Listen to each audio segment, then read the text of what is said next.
I'm back. I'm here. After so long, I've been given the topic, and now I'm finally ready to explore the wild, the wondrous, you can tell by my tone of voice, it's not really exciting, but it is mysterious, the world of the false memory.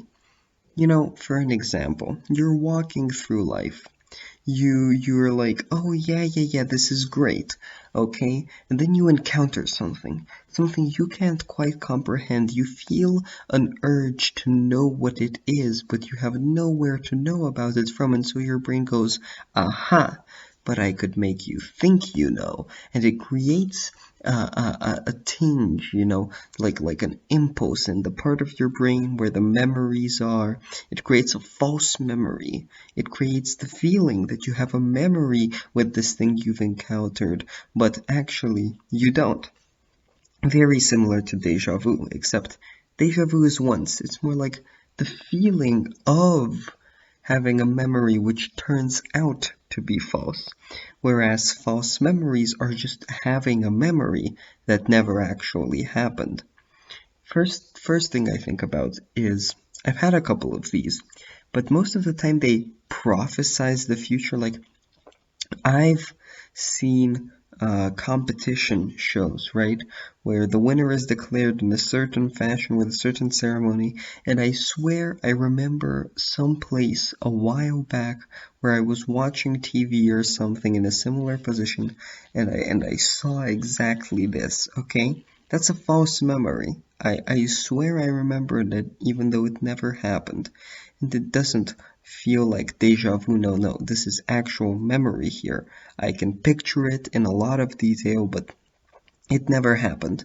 And this is an interesting thing with false memories that at least I have, is that they're usually more detailed than most memories, because the brain wants to create as much falsehood that seems believable as possible. The false memories, they they have a certain believability to them more than other memories you have. They resonate with you more. They're more describable. They're memories that are more memorable. But why does the brain do this? Is it self-defense? It might be, but really what I think it is it's an ego. To me, it seems extremely egoistic, okay? If the brain, in some situations where you meet something you don't know, usually what you should be doing is finding out about that from people who do know what it is, or cataloging it anew if it's something nobody's ever seen before. But for some reason, there's an option your brain sometimes chooses where it goes, no, you have seen this before even though you never have. That's super self-centered. That's the belief. It's an internal belief of yourself then in yourself that you know everything already, that you can't possibly have just encountered something new. Possibly this only happens when you encounter something very suddenly. You're not expecting to encounter anything when you're going through the mundane circles of life. But you do, and so you're like, oh no, this is a part of the ritual. Okay, I already know what this is, even if you don't. So it doesn't really seem like self-defense. It just seems like one of the many ways the person expresses their ego, though this seems extremely subconscious. I don't think anybody intends for this exactly to happen. But in any case, it does. And since it happens, we don't have much we can do about false memories, okay? Some people analyze them psychologically, but I think since memories seem to be, at least for me, based on real life events, it doesn't really need itself it doesn't bend itself to the will of proper psychoanalysis. It's just, fudge. It's like the microwave of memory. Okay, usually your memories, you remember that amazing, delicious steak you once had. That's a memory. False memories are like you encounter a steak, small, tiny piece of meat. It's been ground up and it's been microwaved and refrigerated like 5 times already. And your brain thinks, nah, this food is delicious. You know why? Because I've had it before. Okay? So you put it in the microwave again. You eat it. And you like it. And you don't want to like it because it has no taste by that point. But hey, your brain decided you do. Anyways, this whole thing about you and your brain, it's very weird. Really, if anything, this should be referred to as one part of your brain and another part of your brain, because at least how I see it, people don't have a soul. It's all different parts of your brain, and I think that since the brain can think about itself, it does have different parts that they're not different personalities. They make up your personality, but they can convince one another of certain truths, or they work together and almost compete, almost debate until a certain truth is reached.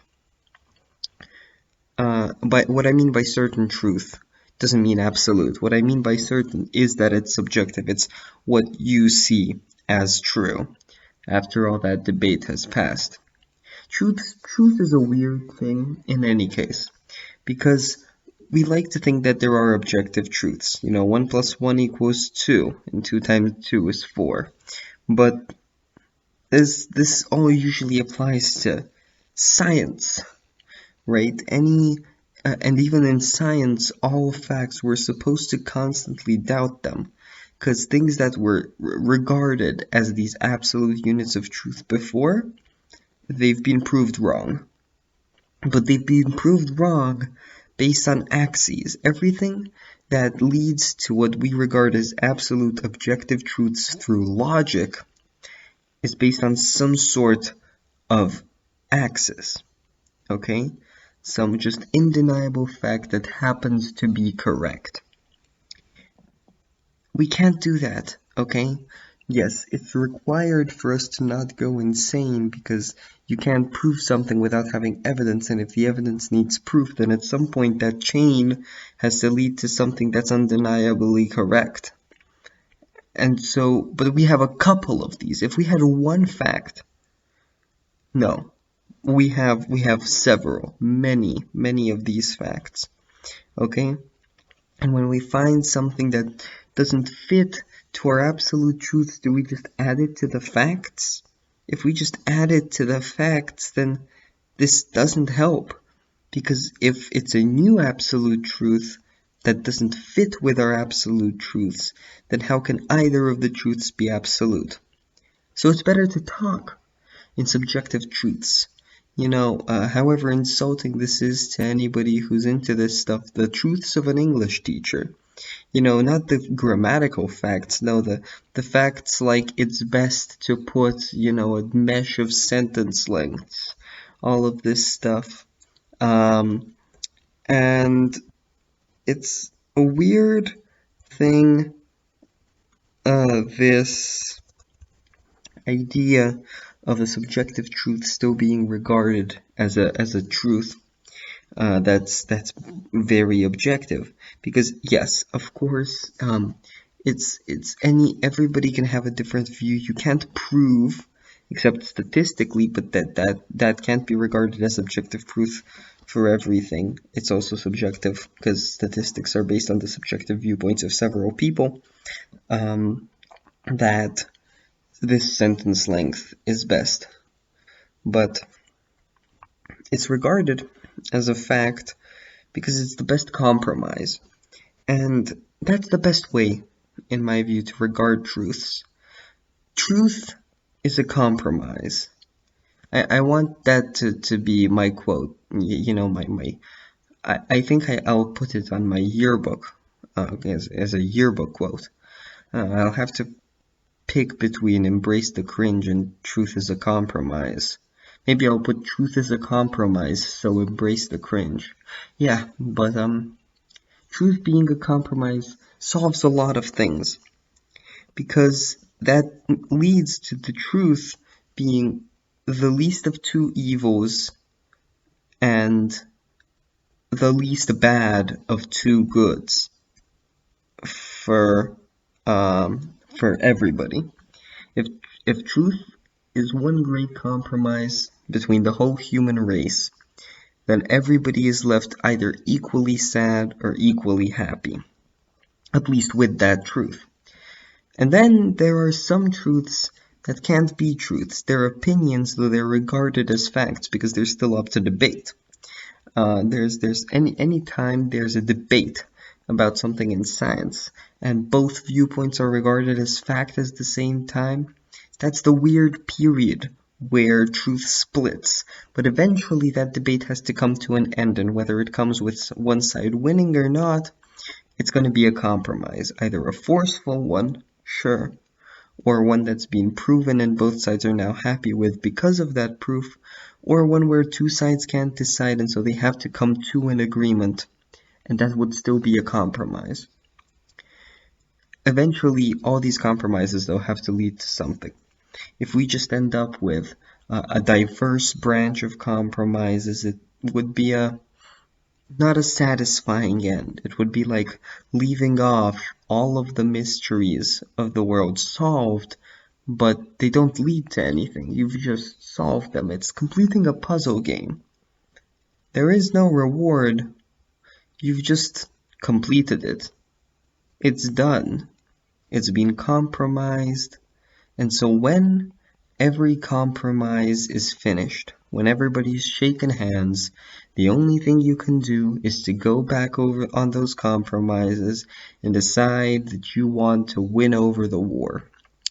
And this is the problem with my definition of truth. Because wherever there is a treaty, as I am seeing truths in this nonsense at least, as a treaty, as a decision between two parties on a compromise, there will always be those who go against that treaty. There's some people who just do it in a completely dumb way, and some people who do actually have points, who can reform. And this eventually leads to the compromise changing, right? But if I regard both compromises as truth, I've reached an impasse. I've reached two things that collide. However, the point is that compromise changes. The compromise that truth is comprised of. Wait, I need to formulate this correctly. The compromise is that the truth is comprised of are an ever-changing, fluctuant being. They have to change because once they stop changing, we've reached objective truth. That's no longer a compromise, that's a law. And when we reach truths as law, we're back to the beginning where we're like, oh, but what if it is still a compromise? We're back to objective, subjective, whereas truths, whether they be subjective or objective, should always be a compromise. And so we should keep it that way. Sure, it's not the highest plane of ascension. Most people will probably be pretty mad with that. Okay, you're not gonna have much fun thinking of truths as an everlasting agreement. But you're okay with driving where the only thing stopping you from imminent death is a thin painted white line and an agreement with every person around you not to play Mario Kart. So, you know, I think you're pretty fine with compromises. In any case, I went completely off topic and repeated myself for the past 8 minutes, so the first 6 minutes of this are actually, probably okay, funny, talking, and then the rest is just my not so soothing and yet probably comforting voice. So here you go. This is content, I guess. I might post these daily again, probably not. I don't have much to talk about. In any case, so what was it? I don't really have an outro. I'll just kind of leave it off until